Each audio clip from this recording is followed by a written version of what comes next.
Hello everyone, in this first part of the course we're going to talk about drop 2 voicings. We're going to play them through a cycle 4 progression. We're going to retain common tones as we voice lead down the neck of the guitar, and we're going to look at all of the possible voicings for drop 2 7th chords within C major on the top 4 strings. Now, I'm dropping a lot of terminology here. I think the first thing we should do is sort of define our terms. So the first thing is, what is a drop voicing? Now, there's a lot of confusion out on the internet about this, I've noticed.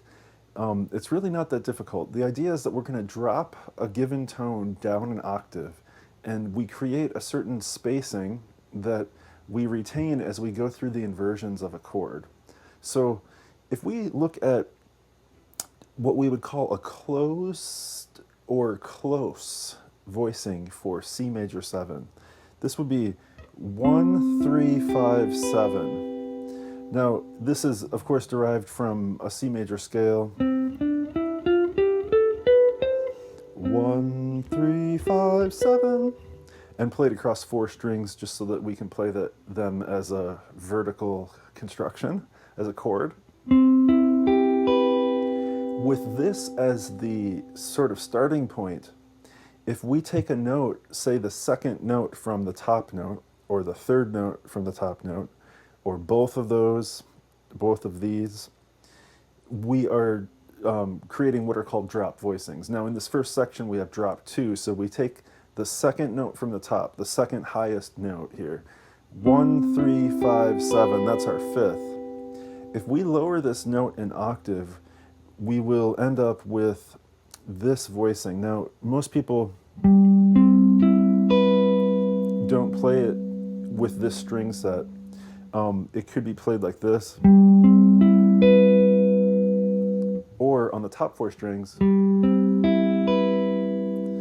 Here we've arrived to one of the chords from the family of chords that we're studying in this section. This is a drop 2 voicing. The G is in the lowest position, so it's second inversion, and it's on the top 4 strings, and so this belongs to the set that we'll be studying in this chapter. That's a little bit of the theory behind drop voicings, and hopefully this will become more clear throughout the course as we discuss the drop 2, drop 3, drop 2 and 3, drop 2 and 4, etc. What I want to also do is talk a little bit about a harmonized scale and also cycle of fourths root motion. So the idea here is that the chord progression we're going to create, we can create a 7th chord on every scale degree. So if we have a C major scale on the 5th string, let's say, we can play a 7th chord on every one of those tones, and we have a certain pattern: major 7, minor 7, minor 7, major 7, dominant 7, minor 7, minor 7 flat 5, and major 7. So as music developed in the Western European tradition, we went from sort of a modal concept to more key centers, and with the music of Bach, things became really solidified. So in the high Baroque, there were a lot of chord progressions that involved a circle of fourths motion. You've probably heard of the circle of fifths. This is simply taking the circle of fifths and moving along counterclockwise. So in fourths instead of fifths, because fifths invert to become fourths. A lot of chord progressions like the 2-5-1 progression in jazz or the 6-2-5-1, all of these progressions are really sort of snippets of a string of chords through the circle of fourths. Let me show you what I mean. Instead of playing these chords as a harmonized scale, what we could do is play C up a fourth to F, up a fourth to B, or down a fifth to B, up a fourth to E, or down a fifth to A, up a fourth to D. That's cycle of fourths root motion. Going up a fourth or down a fifth is really the same thing. We don't want to get too deep into the theory, but what I want you to understand is that what I've done is I've organized the chords according to the circle of fourths, so that we not only have a comprehensive view of all of the chords within the key, but we're also studying them in a very musical context. So whether you're looking at the music of Bach or Keith Jarrett or Duke Ellington, Charlie Parker, Jimi Hendrix, I mean, hip-hop tunes, everything you can imagine is heavily, heavily doused in cycle of fourths motion. There's something about that that is just satisfying to the ear. And so by studying them in this way, we're not only studying a collection of chords as a sort of a base vocabulary, we're also studying the common application of them and the context that you're likely to see them in. You know, something you might do is open up a fake book sometime and just look at how many tunes are strings of chords that have fourth motion in the bass. So that's a little bit about the theory behind cycle of fourths motion, and that's why the course is organized in this way. Now, when we talk about voice leading, in other words, let's go to this first chord. I'm playing a C major 7 chord.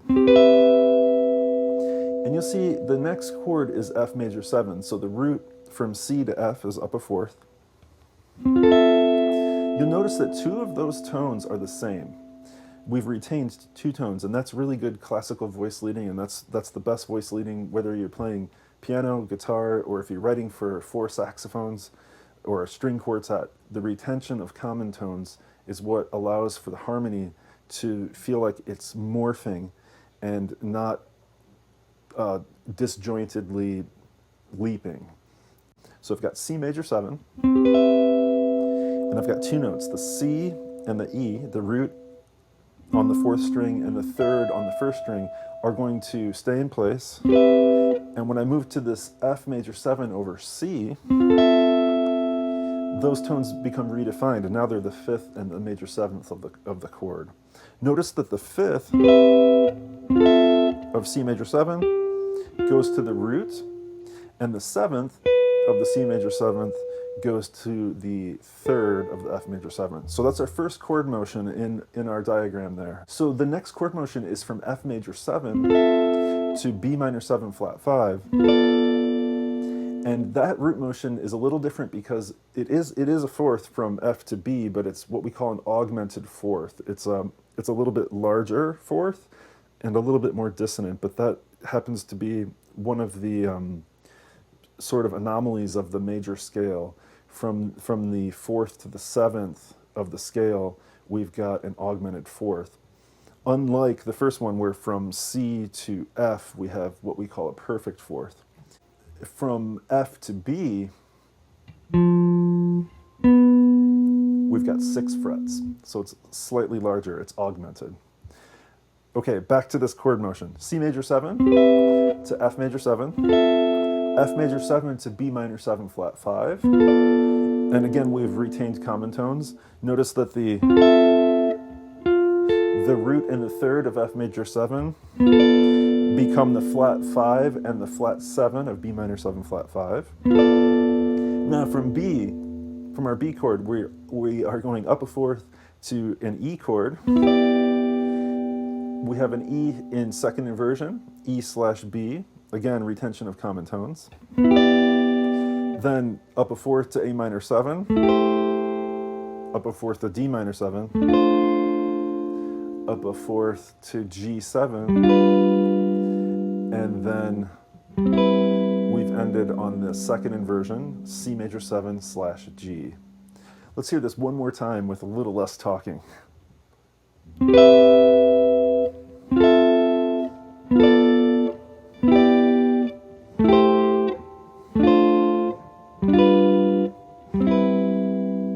So our first chord is root position because the root is the lowest note. Here our chord is in second inversion because the 5th is the lowest note. This is a B minor 7 root position. E minor 7 second inversion, 5th in the bass. A minor 7 root position. D minor 7 second inversion, the 5th is in the lowest voice. G7 in root position, and then C major 7 in second inversion. So there are a lot of things we could talk about in terms of, things to be aware of with these voicings, one thing is simply, okay, where's the root in each chord? So this chord, here's our root, C. In this chord, our root is F. In this chord, our root is B. In this chord, it's E. In this chord, it's A. In this chord, it's D. In this chord, it's G. And in this chord, it's C. But really, the way that these are used most in jazz guitar playing is for comping and also for chord melody playing. Now, when we talk about chord melody, we're talking about something like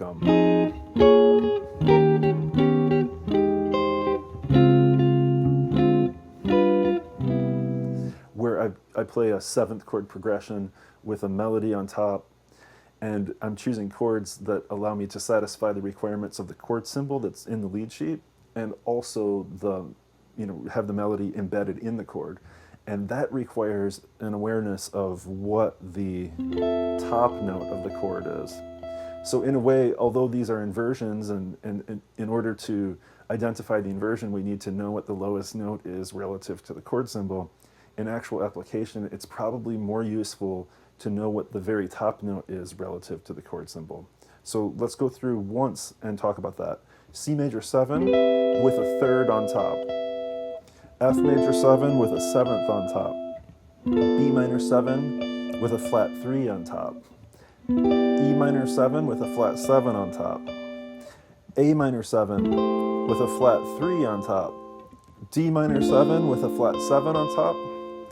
G7 with a major 3rd on top. C major 7 with a major 7th on top. Well, that's a lot of information. I think we should have a few takeaways here. One is that the root is located on different strings for each voicing, and we should be aware of those. The other is that for the purposes of arrangement, chord melody, etc., it's really crucial to know what the top note is, so that when you go to create a chord melody, you'll have something at the ready. Let's move on to the next set.